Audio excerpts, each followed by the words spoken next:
കാണാൻ പോകുന്നത് ഒരു ഹോം ഡെക്കർ ഐറ്റം ആണ്. അപ്പോൾ നമ്മുടെ വീട്ടിൽ എല്ലാവരും യൂസ് ചെയ്യുന്നതാണ് ഹാൻഡ് ടവൽ. വാഷ് ബേസിൻ്റെ സൈഡിൽ നമ്മൾ ഇതുപോലത്തെ പ്ലെയിൻ ഹാൻഡ് ടവൽ അല്ലെങ്കിൽ പ്രിന്റഡ് ഹാൻഡ് ടവൽ നമ്മൾ യൂസ് ചെയ്യും. അപ്പോൾ ഇതുപോലത്തെ ഒരു പ്ലെയിൻ ഹാൻഡ് ടവൽ എങ്ങനെ നമുക്ക് ഹാൻഡ് എംബ്രോയിഡറി വെച്ചിട്ടൊന്ന് ഡെക്കറേറ്റ് ചെയ്യാം എന്നാണ് ഞാനിന്ന് കാണിക്കുന്നത്. അപ്പോൾ കുറേ പേര് എനിക്ക് കമൻറ്റ് ബോക്സിലായിട്ടും അല്ലാണ്ട് മെയിലായിട്ടും ചോദിക്കുന്നുണ്ട്, എനിക്ക് തയ്ക്കാൻ അറിയാം, എങ്ങനെയാണ് മാർക്കറ്റ് ചെയ്യണമെന്ന് അറിയത്തില്ല എന്ന്. അപ്പോൾ അതിന് ഒരു ബെസ്റ്റ് പ്രൊഡക്റ്റാണ് ഇത് നമ്മളിന്ന് കാണാൻ പോകുന്നത്. ഇതുപോലെ ഒരു ഹാൻഡ് ടവലിൽ നമ്മൾ എംബ്രോയിഡറി ചെയ്ത് നമ്മുടെ വീട്ടിൽ വെക്കുകയാണെങ്കിൽ ആര് വീട്ടിൽ വന്ന് നമ്മുടെ വാഷ് ബേസിൻ യൂസ് ചെയ്താൽ അവരെല്ലാവരും ഒന്ന് കാണുകയും ചെയ്യും, ചോദിക്കുകയും ചെയ്യും. എന്ന് വെച്ചാൽ മാർക്കറ്റിൽ ഒത്തിരി അവൈലബിൾ ആയിട്ടുള്ള പ്രൊഡക്റ്റ് അല്ല എംബ്രോയിഡറി ചെയ്ത ഹാൻഡ് ടവൽ. മെഷീൻ എംബ്രോയിഡറി ചെയ്തത് ചിലപ്പോൾ അവൈലബിൾ ആയിരിക്കും, ഹാൻഡ് എംബ്രോയിഡറി ചെയ്തത് ഒത്തിരി അങ്ങനെ എല്ലായിടത്തും അവൈലബിൾ ആയിട്ടുള്ള ഒരു പ്രൊഡക്റ്റ് അല്ല.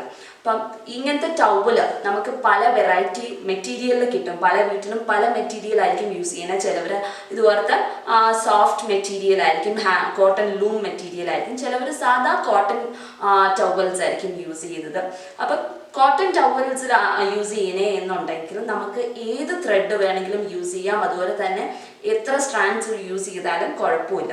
ഇതുപോലത്തെ കോട്ടൺ ലൂം ഇങ്ങനെ പൊങ്ങിയിരിക്കുന്ന സോഫ്റ്റ് കോട്ടൺ ലൂം മെറ്റീരിയൽ ആണെങ്കിൽ ഇങ്ങനെ ത്രെഡ് പൊങ്ങിയിരിക്കും. അപ്പം നമുക്ക് 6 സ്ട്രാൻഡ്സ് തന്നെ ഇട്ട് തയ്ച്ചാലാണ് കാണാൻ പറ്റുള്ളൂ. 6ഓ അതിൽ കൂടിയ സ്ട്രാൻഡ്സ് യൂസ് ചെയ്താലാണ് ഇതിൻ്റെ അകത്ത് ഒരു എടുത്ത് നിൽക്കുള്ളൂ. അല്ലെങ്കിൽ ഇതിൻ്റെ നൂല് തന്നെ ഇങ്ങനെ പൊങ്ങിയിരിക്കണോണ്ട് നമ്മൾ ചെയ്യുന്ന എംബ്രോയിഡറിയുടെ ത്രെഡ് അങ്ങനെ കാണത്തില്ല. പിന്നെ എപ്പോഴും ഇങ്ങനത്തെ ഒരു മെറ്റീരിയലിൽ വർക്ക് ചെയ്യുമ്പോൾ കുറച്ച് കാര്യങ്ങൾ ശ്രദ്ധിക്കണ്ടോ. ഒന്നിപ്പോൾ ഞാൻ പറഞ്ഞ ഈ ത്രെഡിൻ്റെ കാര്യം, എപ്പോഴും 6 സ്ട്രാൻഡ്സ് ഇട്ട് യൂസ് ചെയ്യുക. അതിൽ കുറച്ചെടുത്തിട്ട് തയ്ച്ചിട്ടുണ്ടെങ്കിൽ കാണത്തില്ല. 2, ഇതിൻ്റെ അകത്തോട്ട് നമുക്ക് ഡിസൈൻ ട്രാൻസ്ഫർ ചെയ്യാൻ പറ്റില്ല. ഇതൊരു സോഫ്റ്റ് മെറ്റീരിയൽ കട്ടിയുള്ളതും ആയതുകൊണ്ട് നമ്മൾ കാർബൺ പേപ്പർ വെച്ചിട്ട് വരച്ചിട്ടുണ്ടെങ്കിൽ ഇതിൻ്റെ അകത്തോട്ട് ഇമേജ് വരണമെന്നില്ല. ചിലപ്പോൾ കുറച്ച് ഭാഗത്ത് വരും, കുറച്ചെടുത്ത് വരത്തില്ല. അപ്പം കാർബൺ പേപ്പർ വെച്ച് ട്രാൻസ്ഫർ ചെയ്യാൻ പറ്റത്തില്ല. നമ്മൾ തന്നെ കൈകൊണ്ട് പെൻസിൽ വെച്ചൊന്ന് വേഗമായിട്ട് വരയ്ക്കാനേ പറ്റുള്ളൂ. ശരിക്കും കൃത്യമായിട്ട് നമുക്ക് വരച്ചെടുക്കാൻ പറ്റില്ല. പിന്നെ ഇങ്ങനത്തെ ടവലിൽ ഇതുപോലത്തെ പടി ഉണ്ടാകും. ചില ടവലിൽ ഇങ്ങനത്തെ ഒരു പടി ഉണ്ടാവും. ആ പടിയിൽ വേണമെങ്കിൽ ഡിസൈൻ ട്രാൻസ്ഫർ ചെയ്യാൻ കാർബൺ പേപ്പർ യൂസ് ചെയ്യാൻ കുഴപ്പമുണ്ടാവില്ല. അതല്ല ഈ ഒരു സോഫ്റ്റ് മെറ്റീരിയലിലാണ് നമ്മൾ ട്രാൻസ്ഫർ ചെയ്യാൻ നോക്കണമെങ്കിൽ ബുദ്ധിമുട്ടായിരിക്കും, വരത്തില്ല. അത് 2ാമത്തെ കാര്യം. പിന്നെ 3ാമത്തെ കാര്യം, ഇതിൻ്റെ അകത്ത് തയ്ക്കുമ്പോൾ എല്ലാവർക്കും ഒരു വിചാരമുണ്ട് കട്ടിയുള്ള മെറ്റീരിയലാ, നൂല് സൂചി കയറ്റുക ഇറക്കുകയും ചെയ്യുമ്പോൾ ബുദ്ധിമുട്ടാണ്. അങ്ങനെയൊന്നുമില്ല, വളരെ എളുപ്പത്തിൽ തന്നെ നമുക്ക് തയ്ക്കാവുന്നതാണ്. വേണമെങ്കിൽ റിബൺ വർക്ക് ചെയ്യാം. ഇപ്പം നമുക്ക് ചില ബൊട്ടീക്സിലൊക്കെ പോയാൽ കാണുന്നുണ്ട് ഇതുപോലത്തെ ഹാൻഡ് എംബ്രോയിഡറി ചെയ്ത ടവൽസ് എല്ലാം. അപ്പോൾ ഇപ്പം നമുക്ക് ഓരോ ഫങ്ഷനും അതിന് യോജിക്കുന്ന ഡിസൈൻസും അതിന് യോജിക്കുന്ന കളർ കോമ്പിനേഷനും എടുത്ത് നമുക്ക് ചെയ്യാം. നമ്മുടെ വാഷ് ബേസിനും വാളിനും ചേരുന്ന കളേഴ്സും ചൂസ് ചെയ്യാം. ഞാനിപ്പോൾ ഇന്നിവിടെ വൈറ്റാണ് എടുത്തേക്കുന്നത്. ഒരു ക്രിസ്മസ് തീം ആയതുകൊണ്ട് ഞാൻ റെഡ് ആൻഡ് ഗ്രീൻ കോമ്പിനേഷനുമാണ് ഇതിന് കൊടുത്തിരിക്കുന്നത്. ഞാൻ ചെയ്തിരിക്കുന്നത് ഇതുമാതിരിയാണ്. ഈ ഒരു പടിയിലല്ല ഞാൻ വർക്ക് ചെയ്തേക്കുന്നത്, പടിയുടെ താഴെ ഇങ്ങനെയാണ് വർക്ക് ചെയ്തേക്കുന്നത്. അതപ്പം ഫുൾ വർക്കല്ല ഞാൻ ചെയ്തിരിക്കുന്നത്. നമുക്ക് ഫുള്ളും വേണമെങ്കിൽ ചെയ്യാം. ഞാനിവിടെ സിമ്പിളായിട്ട് ഇത്രയും പോർഷനാണ് വർക്ക് ചെയ്തിട്ടുള്ളൂ. ഇത്ര പോർഷനാണ് വർക്ക് ചെയ്യുന്നത്. ബുള്ളിയൻ നോട്ടാണ്. അപ്പം നമ്മൾ ടവൽ ഇടുമ്പോൾ നമ്മളിങ്ങനെ മടക്കിയിട്ടാണ് വെക്കുന്നത്. ഇങ്ങനെയാണല്ലോ ടവൽ ഹാങ്ങറിൽ ഇടുന്നത്. അപ്പോൾ നമുക്ക് ഇത്ര ഒരു പോർഷനെ കാണുന്നുള്ളൂ. അതുകൊണ്ട് ഞാൻ ഈ ഒരു പോർഷൻ്റെ വർക്ക് ചെയ്തു. ഫുൾ ചെയ്യണമെങ്കിൽ ചെയ്യാം. ഇതിൻ്റെ അകത്ത് മെഷീൻ എംബ്രോയിഡറി എന്നുണ്ടെങ്കിൽ ആപ്ലിക്യൂ വർക്ക് ചെയ്യുന്നത് നല്ലത്. ഒരു പടി വേറൊരു നല്ല സിൽക്കിൻ്റെ തുണിയോ അതല്ല നല്ല പ്രിന്റഡ് മെറ്റീരിയൽസുകളോ ഉണ്ടെങ്കിൽ അങ്ങനെ വെച്ച് പിടിപ്പിക്കാം. എന്ത് എംബ്രോയിഡറി വേണമെങ്കിലും ചെയ്യാം. അപ്പോൾ ഈ ഒരു ടവലിൻ്റെ ഒരു സൈഡിൽ ചെയ്താലും കുഴപ്പമില്ല. ഞാനിപ്പോൾ ഇവിടെ 2 സൈഡിലും അതേ സെയിം വർക്ക് ചെയ്തിട്ടുണ്ട്. 2 സൈഡ് ഇട്ടാലും എങ്ങനെ ഇട്ടാലും ആ വർക്ക് വരും. ചിലവരൊക്കെ ആണെങ്കിൽ ബൊട്ടീക്സിലൊക്കെ അവൈലബിൾ ആണെങ്കിൽ ഒരു സൈഡിലായിരിക്കും വർക്ക്. എന്ന് വെച്ചാൽ നമ്മൾ ഇങ്ങനെ ഇടുമ്പോൾ ഒരു സൈഡാണല്ലോ കാണുന്നത്. അപ്പോൾ ഒരു സൈഡിലാണ് വർക്ക് ചെയ്ത് കാണുന്നുള്ളൂ. അപ്പോൾ ഇങ്ങനെയാണ് അതിൻ്റെ വർക്ക് വന്നിരിക്കുന്നത്. ഇപ്പോൾ ഞാൻ നേരത്തെ പറഞ്ഞ പോലെ colour combination red and green ആണ് വൈറ്റിൽ കൊടുത്തിരിക്കുന്നത്. അപ്പോൾ തന്നെ കോൺട്രാസ്റ്റ് ആയിട്ട് എടുത്ത് നിൽക്കുകയും ചെയ്യും. ഇപ്പം നമ്മൾ ഇവിടെ തൂക്കിയിട്ടുണ്ടെങ്കിൽ വാഷ് ബേസിൻ്റെ അവിടെ തൂക്കിയെങ്കിലും ദൂരത്തുനിന്ന് നോക്കുമ്പോൾ തന്നെ എല്ലാവർക്കും ഒരു അട്രാക്ഷൻ ഉണ്ടാവും ഈ കളർ ആയതുകൊണ്ട്.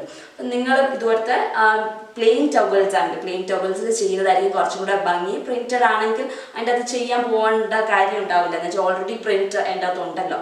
അപ്പം പ്ലെയിൻ ടവൽസ് ഇതോർത്ത് പല കളേഴ്സിൽ അവൈലബിൾ ആണ്. അപ്പം നമുക്ക് ആ കളറിന് യോജിക്കുന്ന ഏത് ത്രെഡ് കോൺട്രാസ്റ്റ് കളർ ത്രെഡ് ഉപയോഗിച്ച് ചെയ്ത നിങ്ങൾക്ക് നമ്മുടെ വീട്ടിൽ വരുന്ന ഗസ്റ്റ് ആരായാലും ചോദിക്കും എവിടെന്നാ മേടിച്ച അല്ലെങ്കിൽ ആരാ ചെയ്തതെന്ന്. അപ്പൊ നമുക്ക് തന്നെ മാർക്കറ്റിംഗ് ചെയ്യാൻ പറ്റും. ഇതിൻ്റെ അകത്ത് ഞാൻ ചെയ്തിരിക്കുന്ന ഫ്ലവേഴ്സ് തയ്ച്ചിരിക്കുന്ന ബൂളിയൻ നോട്ടും ഇടയ്ക്ക് ഇങ്ങനെ ബഡ്സ് തയ്ച്ചിരിക്കുന്നത് ഫ്രഞ്ച് നോട്ടും ലീവ്സ് തയ്ച്ചിരിക്കുന്ന ലേസി ഡേസി ആണ്. അപ്പം ലേസി ഡേസി ആണെങ്കിലും ബൂളിയൻ നോട്ടായാലും ഫ്രഞ്ച് നോട്ടായാലും ഇതൊക്കെ ഡീറ്റെയിൽഡ് ആയിട്ട് ട്യൂട്ടോറിയൽ ഉണ്ട്. ആർക്കെങ്കിലും അറിയാത്തവരുണ്ടെങ്കിൽ അതിൻ്റെ ട്യൂട്ടോറിയലിൻ്റെ ലിങ്ക് താഴെ ഡിസ്ക്രിപ്ഷനിൽ കൊടുത്തിട്ടുണ്ടാകും. അപ്പം ഇതെങ്ങനെയാണ് ഈ ടവലിൽ ചെയ്യേണ്ടത്, എന്തൊക്കെ കാര്യങ്ങളാണ് ശ്രദ്ധിക്കേണ്ടത് എന്നുള്ളത് നമുക്ക് വീഡിയോയിൽ നിന്ന് കണ്ടു നോക്കാം. അപ്പോൾ നിങ്ങൾക്ക് ഈ വീഡിയോ എല്ലാവർക്കും യൂസ്ഫുൾ ആവുമെന്ന് വിശ്വസിക്കുന്നു. യൂസ്ഫുൾ ആയാൽ നിങ്ങൾ ലൈക്ക് ചെയ്യുക, ഷെയർ ചെയ്യുക. ആരെങ്കിലും ചാനൽ സബ്സ്ക്രൈബ് ചെയ്യാത്തവർ സബ്സ്ക്രൈബും ചെയ്യുക. അപ്പോൾ നമ്മുടെ വൈറ്റ് ഹാൻഡ് ടവൽ ഇവിടെ വെച്ചിട്ടുണ്ട്. അപ്പോൾ ഇതിൻ്റെ അകത്ത് ടവലിലൊക്കെ നമുക്ക് ഡിസൈൻ കാർബൺ പേപ്പർ വെച്ചിട്ട് ട്രാൻസ്ഫർ ചെയ്യാൻ പറ്റത്തില്ല. അതുകൊണ്ട് ഞാനിപ്പോൾ ഇവിടെ 2-4 റോസാപ്പൂവാണ് തയ്ക്കുന്നത്. അപ്പോൾ ബൂളിയൻ നോട്ട് വെച്ചാൽ തയ്ക്കുന്നത്. അപ്പോൾ എനിക്ക് സെൻറ്ററിൽ എടുത്തിട്ട് സെൻറ്റർ പോയിന്റ് നമ്മൾ മടക്കി എടുത്തിട്ട് അതിൻ്റെ ഈക്വലായിട്ട് അപ്പുറത്തോട്ടും ഇപ്പുറത്തോട്ടും ഞാൻ 2 റോസാപ്പൂ സർക്കിൾ വരച്ചിട്ടുണ്ട് റോസാപ്പൂ തയ്ക്കാൻ വേണ്ടിയിട്ട്. അങ്ങനെ 4 സർക്കിളും ലീവ്സ് വരയ്ക്കേണ്ടത് എവിടെയാണെന്ന് തയ്ക്കേണ്ടത് എവിടെയാണെന്നുള്ളത് വേഗം ഒരു ഐഡിയ കിട്ടാനായിട്ട് ഒന്ന് മാർക്ക് ചെയ്ത് വെച്ചിട്ടുണ്ട്. അത് സാധാ പെൻസിൽ വെച്ചിട്ട് നമ്മൾ ഒന്ന് മാർക്ക് ചെയ്താൽ മതി. ഒത്തിരി ഡാർക്കൺ ചെയ്യണമെന്നൊന്നുമില്ല. നമുക്ക് ബൂളിയൻ നോട്ട് തയ്ക്കാനായിട്ട് ഒരു സർക്കിൾ, ഒരു ഔട്ട്ലൈൻ കിട്ടിയാൽ മതിയല്ലോ. അപ്പം അതങ്ങനെ ഞാൻ ചെയ്തിട്ടുണ്ട്. അപ്പോൾ ഇതിൻ്റെ അകത്ത് നമുക്ക് ഫ്രെയിം ഇടാൻ പറ്റത്തില്ല. അതുകൊണ്ട് ഈ വക്കിലായതുകൊണ്ട് നമുക്ക് ഫ്രെയിം ഇടാൻ പറ്റില്ല. അതുകൊണ്ട് ഞാൻ ഫ്രെയിം ഇല്ലാണ്ട് തന്നെയാണ് ഞാൻ തയ്ക്കുന്നത്. ഞാൻ ആങ്കറിൻ്റെ 6 സ്ട്രാൻഡ്സ് ത്രെഡാണ് ഉപയോഗിക്കുന്നത്. 6ഓ 12ഓ നിങ്ങൾക്ക് സ്ട്രാൻഡ്സ് എടുക്കാം. കട്ടി എന്തോരോ വേണ്ടേ എന്ന് വെച്ചാൽ അതും അനുസരിച്ച് 6ൽ കുറവ് എടുത്തിട്ടുണ്ടെങ്കിൽ ഇത് ഒന്നാമത്തെ ടവൽ ആയതുകൊണ്ട് ഇതിൻ്റെ ത്രെഡ്സ് ഇങ്ങനെ പൊങ്ങിയിരിക്കുന്ന കാരണം തീരെ കുറച്ച് ത്രെഡ്സ് ഇട്ട് തയ്ച്ചിട്ടുണ്ടെങ്കിൽ കാണാൻ പറ്റത്തില്ല, പൂവിനൊരു എടുപ്പുണ്ടാവില്ല. ഈ ത്രെഡിൻ്റെ ഇടയിൽ നമ്മുടെ ആങ്കറിൻ്റെ ത്രെഡ് താന്നു പോകും, കാണാൻ പറ്റത്തില്ല. വൈറ്റ് ത്രെഡ്സ് ആയിരിക്കും കൂടുതൽ പൊങ്ങിയിരിക്കുന്നത്. അപ്പോൾ എപ്പോഴും 6 അല്ലെങ്കിൽ 6ൽ പ്ലസ് ത്രെഡ്സ് സ്ട്രാൻഡ്സ് എടുക്കുന്നതായിരിക്കും നല്ലത്. അപ്പോൾ 6 സ്ട്രാൻഡ്സ് എടുത്ത് ത്രെഡ് എടുത്തിട്ടുണ്ട്. അപ്പോൾ ഞാൻ ബൂളിയൻ നോട്ട് ചെയ്യാനായിട്ട് ഈ സർക്കിളാണ് ആദ്യം ചെയ്യുന്നത്. ആദ്യം തന്നെ നടുക്കത്തെ പെറ്റിൽ തയ്ക്കാനാണ് പോകുന്നത്. ഇത് ഇങ്ങനെ ടവലിൻ്റെ ഈ വെള്ള ഇത് ഉള്ളത് കൊണ്ട് ഇങ്ങനെ പൊങ്ങി ഇരിക്കുന്ന കാരണം തൊട്ടടുത്തടുത്ത് തയ്ച്ചില്ലെങ്കിൽ ഈ വെള്ള ത്രെഡ്സ്, ടവലിൻ്റെ വെള്ള ത്രെഡ്സ് ഇങ്ങനെ പൊങ്ങി ഇടയ്ക്ക് കാണാൻ പറ്റും. അതുകൊണ്ട് തൊട്ടടുപ്പിച്ച് തയ്ക്കാനായിട്ട് പെറ്റിൽ തയ്ക്കാനായിട്ട് ശ്രദ്ധിക്കുക. അപ്പോൾ ഇതിൻ്റെ അകത്ത് ഞാൻ ആദ്യം 5 വട്ടമാണ് ചുറ്റുന്നത്. സെൻറ്റർ പെറ്റിൽ ഞാൻ 5 വട്ടം ചുറ്റിയിട്ടാണ് ചെയ്തിരിക്കുന്നത്. അപ്പം സെൻറ്ററിൽ ഞാൻ 2 പെറ്റിൽ തയ്ക്കുന്നുണ്ട്. ഈ 5 വട്ടം ചുറ്റിയിട്ട് 2 എണ്ണം തയ്ക്കുന്നുണ്ട്. എന്നിട്ട് അതിന് ചുറ്റും ബാക്കിയുള്ള പെറ്റൽസും തയ്ക്കുകയാണ്.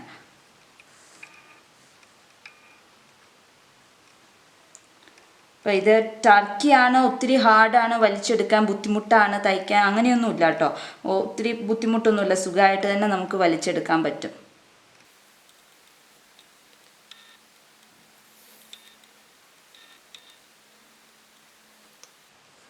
ഇപ്പം നമ്മുടെ ഈ ഇടയ്ക്കുള്ള വൈറ്റ് ത്രെഡ് കയറി വരുന്നുണ്ടല്ലേ, അതുകൊണ്ട് തൊട്ടടുത്തടുത്ത് തയ്ക്കുക. ഇങ്ങനെ വൈറ്റ് കയറി വരുവാണെങ്കിൽ തന്നെ നമ്മുടെ നീഡിൽ വെച്ചൊന്ന് താത്തി കൊടുക്കുക ആ ത്രെഡ്.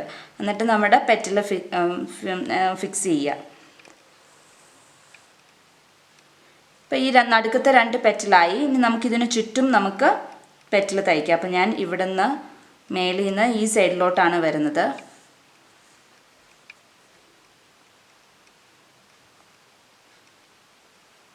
ഇതിന് ഞാൻ ഈ ഒരു ഇത്രയും പോർഷനിൽ ചെയ്യാനായിട്ട് ഞാൻ 12 വട്ടമാണ് ചുറ്റുന്നത്.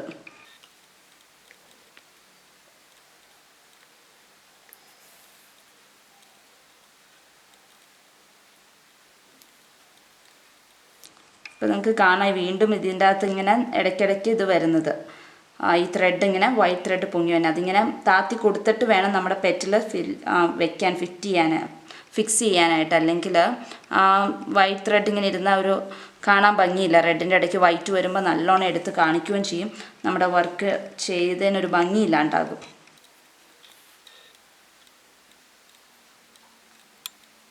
ഇത് പൊങ്ങി വരാണ്ടിരിക്കാൻ വേണ്ടിയിട്ട് നമ്മളൊന്ന് ഉടക്കി വെക്കുകയാണ്.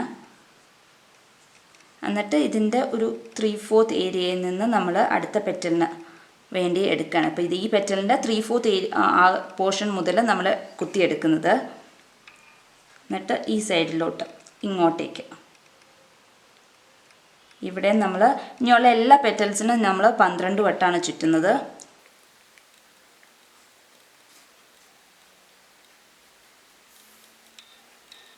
ഇതിപ്പോൾ ഞാൻ ഈ ഒരു പടിയുടെ താഴെയാണ് തയ്ക്കുന്നത്. നിങ്ങൾക്ക് വേണമെങ്കിൽ ആ പടിയിൽ വേണമെങ്കിൽ ഇവിടെ ഈ ഒരു പടിയിൽ ഡിസൈൻ ഉണ്ട്, അതുകൊണ്ടാണ് ഞാൻ അവിടെ തയ്ക്കാത്തത്. അപ്പോൾ ആ പടി പ്ലെയിൻ ആയിട്ടിരിക്കുന്നതാണെങ്കിൽ അവിടെ ആണെങ്കിലും വർക്ക് ചെയ്താൽ മതി.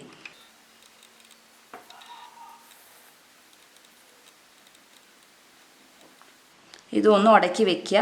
എന്നിട്ട് ഇതിൻ്റെ 3/4 ഏരിയയിൽ നിന്ന് അടുത്ത സൈഡിലോട്ട് നമ്മൾ പോവാണ്.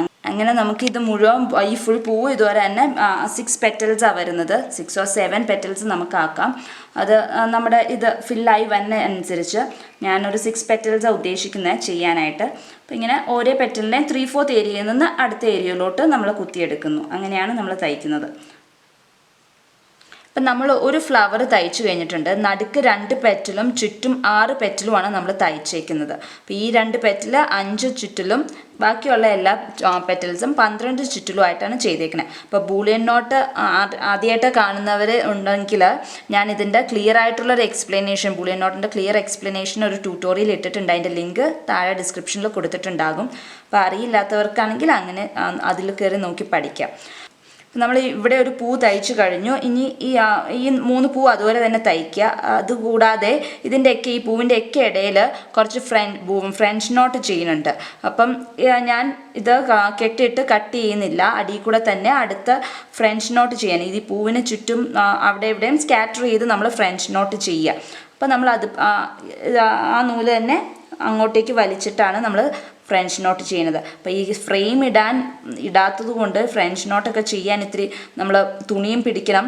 ഇത് ചെയ്യാൻ ബുദ്ധിമുട്ടാണെന്നുണ്ടെങ്കിൽ നിങ്ങൾക്ക് ഫ്രെയിം ഇടാം. പക്ഷേ ഫ്രെയിം പകുതി ആയിട്ടേ ഇടാൻ പറ്റുള്ളൂ എന്നുള്ളതാണ്.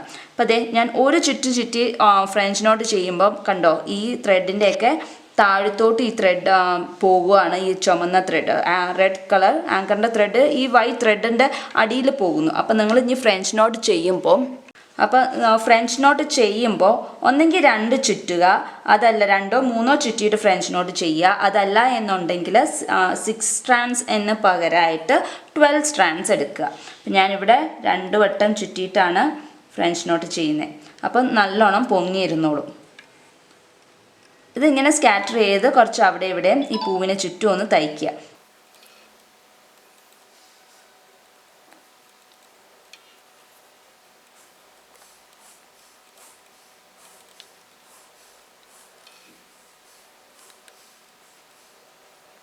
ഇതുപോലെ സ്കാറ്റർ ചെയ്ത് ഫ്രഞ്ച് നോട്ട് തയ്ക്കുക. അങ്ങനെ നമുക്ക് ഇവിടെ ഈ ഒരു പോർഷനിൽ ഫുള്ളും തയ്ക്കാം. അത് കൂടാതെ ഇവിടെ ലീവ്സ് ഉള്ളത് നമുക്ക് തയ്ക്കേണ്ടത് ലേസി ഡേസി. അപ്പം ഞാൻ ലീവ്സ് തയ്ക്കാനായിട്ട് ഒരു ഡാർക്ക് ഒലീവ് ഗ്രീൻ കളറാണ് ഞാൻ എടുത്തേക്കുന്നത്. ഈ ഒരു കളർ ഗ്രീനാണ് ഞാൻ യൂസ് ചെയ്യുന്നത്. അപ്പം നമുക്കിനി ലീവ്സ് എങ്ങനെയാണ് തയ്ക്കുന്നതെന്ന് കണ്ടു നോക്കാം. അപ്പോൾ ഇവിടെയാണ് 3 ലീവ്സാണ് വരുന്നത്. ഇവിടെ ഇങ്ങോട്ടുമായിട്ട് 3 ലീവ്സാണ് തയ്ക്കുന്നത്. അപ്പോൾ ലേസി ഡേസിയാണ് ഞാൻ തയ്ക്കുന്നതെന്ന് പറഞ്ഞു. ലേസി ഡേസി തയ്ക്കുമ്പോൾ ഒരു ചെയിൻ മാത്രമായിട്ട് നമ്മൾ ഒരു വട്ടം ലേസി ഡേസി തയ്ച്ചിട്ടുണ്ടെങ്കിൽ ഇടയിൽ വൈറ്റ് കളർ കാണും. ഈ ടവലിൻ്റെ വൈറ്റ് കളർ കാണും. ഇപ്പോൾ ഞാൻ കാണിച്ചു തരാം. കണ്ടോ ഇതുവരെ വൈറ്റ് കളർ വരും. അപ്പോൾ ഒന്നെങ്കിൽ 2 വട്ടം ഇതിൻ്റെ ഉള്ളിൽ ഒന്നോടെ ഈ ഒരു ലൂപ്പിൻ്റെ ഉള്ളിൽ ഒന്നോടെ ലേസി ഡേസി ചെയ്യുക. അതല്ല എന്നുണ്ടെങ്കിൽ ഞാനിവിടെ ചെയ്യാൻ പോണത് ഒരു വട്ടം വെറുതെ ഒന്ന് നീളത്തിൽ തയ്ച്ച് വെക്കുക. ഇതിൻ്റെ ഉള്ളിൽ നമ്മൾ ഫില്ല് ചെയ്യുന്ന സാറ്റിൻ സ്റ്റിച്ച് തയ്ക്കുന്ന മാതിരി ഒന്ന് തയ്ക്കുകയാണ്. ഇതിൻ്റെ ഉള്ളിൽ തന്നെ വെക്കുക. ഇത് താത്തി വെച്ചിട്ട് ഈ ത്രെഡൊന്ന് താത്തി വെച്ചിട്ട് വേണം തയ്ച്ച് താത്താൻ. അപ്പോൾ എന്നാലും ഒരു ഗ്യാപ്പ് കാണുന്നുണ്ട്, ഒരു ഗ്യാപ്പും കൂടെ കാണുന്നുണ്ട് വൈറ്റ് കളർ ത്രെഡ്. അപ്പോൾ ഒരു വട്ടോടെ ഒന്ന് തയ്ക്കാം ഇതിൻ്റെ ഉള്ളിൽ കൂടെ തന്നെ. അപ്പോൾ നമ്മുടെ ലീഫ് ഫില്ലായി വന്നിട്ടുണ്ട്. അതുപോലെ ഈ 2 സൈഡിലോട്ടും നമ്മൾ തയ്ക്കുകയാണ് ഇതുപോലെ തന്നെ.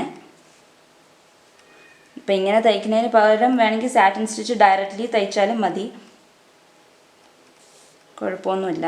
വേറെ ഏത് സ്റ്റിച്ച് വേണമെങ്കിലും തയ്ക്കാം. പക്ഷേ ഈ ഒട്ടും ഗ്യാപ്പ് പാടില്ല. ഗ്യാപ്പ് ഉണ്ടെങ്കിൽ ഈ വൈറ്റ് തുണി കാണുമ്പോൾ അത്ര എടുപ്പുണ്ടാവില്ല.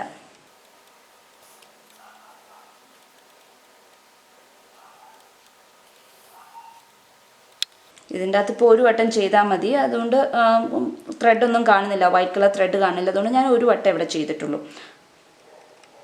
നമ്മുടെ ലേസി ഡേസിയുടെ ലൂപ്പിൻ്റെ സൈസ് പോലെ ഇരിക്കും. ചിലപ്പോൾ 2 വട്ടം ചെയ്യേണ്ടി വരാൻ, ചിലപ്പോൾ ഒരു വട്ടം ചെയ്താൽ മതി.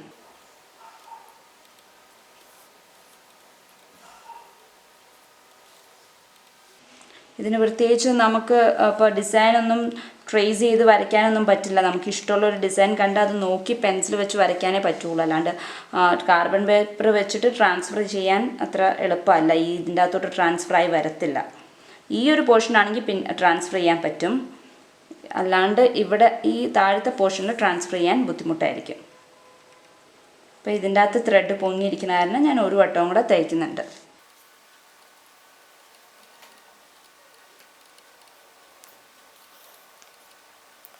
ഇപ്പോൾ നമ്മുടെ ലീവ്സും തയ്ച്ചു കഴിഞ്ഞു. ഇതുവരെ തന്നെ ഈ ഗ്രീൻ വെച്ചിട്ടും ഞാൻ അവിടെ ഫ്രഞ്ച് നോട്ട് സ്കാറ്റർ ചെയ്ത് തയ്ക്കുന്നുണ്ട്. ഇപ്പോൾ ഈ റെഡ്സ് ഫ്രഞ്ച് നോട്ട് ചെയ്തതിൻ്റെ ഇടയിൽ കൂടെയൊക്കെ ഒരു ഗ്രീൻ കളർ ഈ കളർ ത്രെഡ് വെച്ചിട്ട് തന്നെ വീണ്ടും ഫ്രഞ്ച് നോട്ട് തയ്ക്കുന്നുണ്ട്. അപ്പോൾ നമ്മൾ കെട്ടിടേണ്ട ആവശ്യമില്ല, ഒന്ന് വലിച്ചാൽ മതി, അടിയിൽ കൂടെ വലിച്ചാൽ മതി. കെട്ടിടാൻ പോയാൽ ഇത്രയും 6 സ്ട്രാൻഡ്സ് വെച്ചിട്ട് കെട്ടിടുമ്പോൾ തന്നെ തടിച്ചിരിക്കും. അതിലും ഭേദം ഒന്ന് പയ്യെ, അധികം ദൂരം ഇല്ലാത്തതുകൊണ്ട് പയ്യെ വലിച്ചാൽ മതി. ഇതുപോലെ നമുക്ക് ഈ ഫുൾ ഡിസൈനും ചെയ്ത് കഴിഞ്ഞിട്ട് കംപ്ലീറ്റ് ചെയ്തിട്ടൊന്ന് കണ്ടു നോക്കാം. അപ്പോൾ നമ്മൾ ബുളിയൻ നോട്ട് ഫ്ലവേഴ്സും ഫ്രഞ്ച് നോട്ട് ലേസി ഡേസിയും വെച്ചിട്ട് ഈ ഒരു കുഞ്ഞ് ഡിസൈൻ നമ്മൾ തയ്ച്ചു കഴിഞ്ഞിട്ടുണ്ട്. ഇതുപോലെ തന്നെ ഞാൻ 2 സൈഡിലും തയ്ച്ചിട്ടുണ്ട്. എന്ന് വെച്ചാൽ അപ്പുറത്തെ സൈഡിലും ഇതുപോലെ തന്നെ ഞാൻ തയ്ച്ചു വെച്ചിട്ടുണ്ട്. അപ്പോൾ ഇത് ഇതുപോലെ 2 സൈഡിലും ഇതുപോലെ സെയിം ഡിസൈൻ തയ്ച്ചിട്ടുണ്ട്. അപ്പോൾ നമുക്ക് നിങ്ങളെല്ലാവരും ഒന്ന് ട്രൈ ചെയ്ത് നോക്കുക. നിങ്ങളുടെ കയ്യിലുള്ള പ്ലെയിൻ ടവൽസ് ഉണ്ടെങ്കിൽ അതിന് യോജിക്കുന്ന കളർ വെച്ച് ഇതുപോലെ നിങ്ങളുടെ വീടും ഡെക്കറേറ്റ് ചെയ്തെടുക്കുക. എല്ലാവരും ട്രൈ ചെയ്ത് നോക്കിയിട്ട് ഫീഡ്ബാക്ക്സ് എഴുതി അറിയിക്കുക.